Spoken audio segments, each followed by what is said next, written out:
श्री राधे, जय श्री श्याम। नवरात्रि में प्रथम दिन कैसे करें कलश स्थापन और कैसे पूजा करें। नवरात्रि में दुर्गा माँ के 9 रूपों की अलग अलग दिन पूजा की जाती है।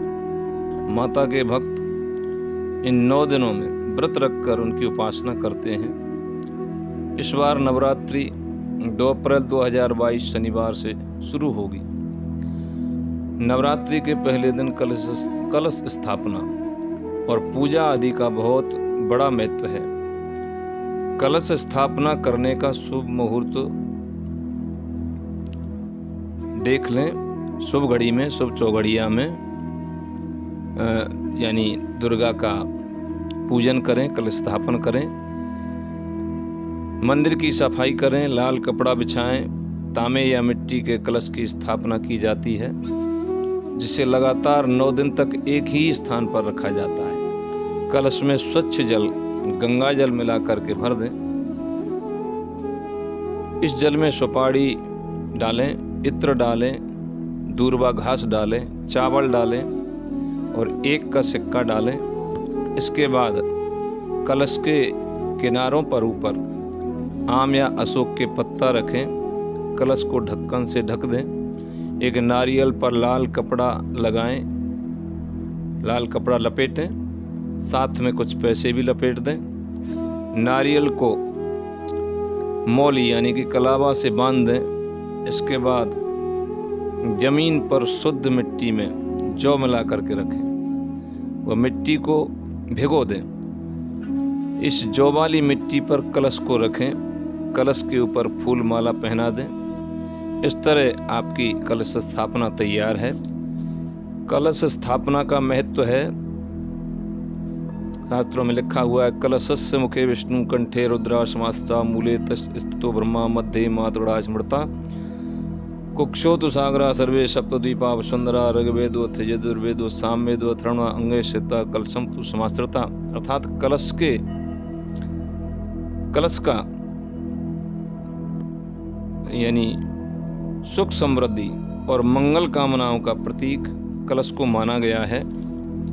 कलश के मुख में भगवान विष्णु जी का निवास होता है, कंठ में रुद्र का, मूल में ब्रह्मा जी का, मध्य में दैवीय शक्तियों का निवास होता है।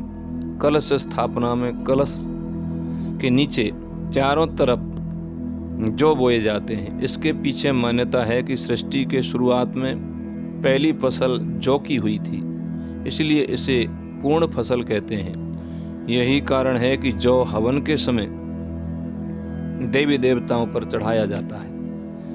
नवरात्रि के प्रथम दिन माँ शैलपुत्री की पूजा होती है। हाथ में चावल लें, पुष्प लें और माँ शैलपुत्री का ध्यान करें।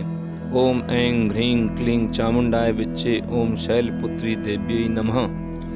चौकी पर लाल कपड़ा बिछाकर 9 देवियों की तस्वीर रखकर पूजा करें। चावल पुष्प तस्वीर के सामने छोड़ दें।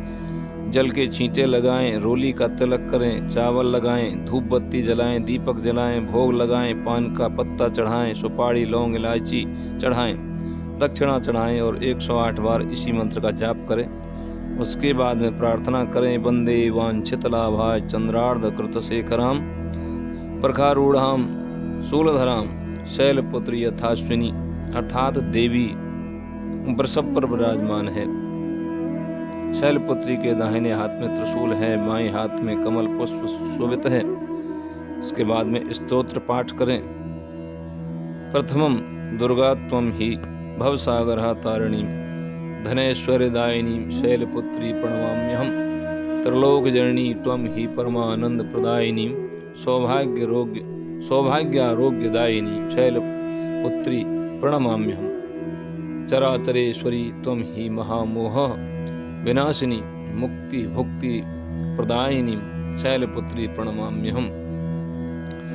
यदि यह मंत्र नहीं बोले जाते हैं तो सीधा सा सरल मंत्र है, सभी जानते हैं, सर्व मंगल मांगल्ये शिवे सर्वार्थ साधिके शरण्ये त्र्यंबके गौरी नारायणी नमोस्तुते। इस मंत्र का 108 बार पाठ कर लें। उसके बाद में शैलपुत्री माता की कथा की पुस्तक मंगवा करके पुस्तक में से कथा सुन लें। माता सती अपने पिता दक्ष के उत्सव के समय बिना बुलाए चली गई। रामायण में भी प्रसंग है।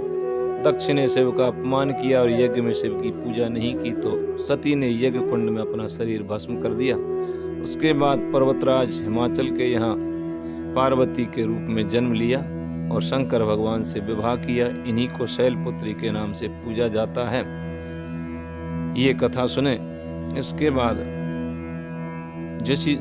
जैसा भी नियम लेकर के हम व्रत कर रहे हैं, फलाहार करके कर रहे हैं या जैसे भी कर रहे हों, उसके नियम के अनुसार माँ दुर्गा की आरती करें, दोपहर में माता का भोग लगाएं, फलाहार ग्रहण करें। और यदि हम और कोई पाठ करना चाहते हैं तो रामायण पाठ कर सकते हैं, गीता पाठ कर सकते हैं, देवी के स्तोत्रों का पाठ कर सकते हैं, दुर्गा स्तोत्र का पाठ कर सकते हैं, गुरु मंत्र का जाप भी कर सकते हैं। यानी पूरे दिन इसी प्रकार से माँ दुर्गा के ध्यान में रहें, पूजा करें, संध्या के समय आरती करें और 9 दिन तक जैसा भी नियम व्रत हम बनाना चाहते हैं अपनी सामर्थ्य के अनुसार वैसा बनाएं और 9 दिन तक माता की इसी प्रकार से पूजा करें। दूसरे दिन प्रथम शैलपुत्री, दूसरे दिन ब्रह्मचारिणी की पूजा की जाती है।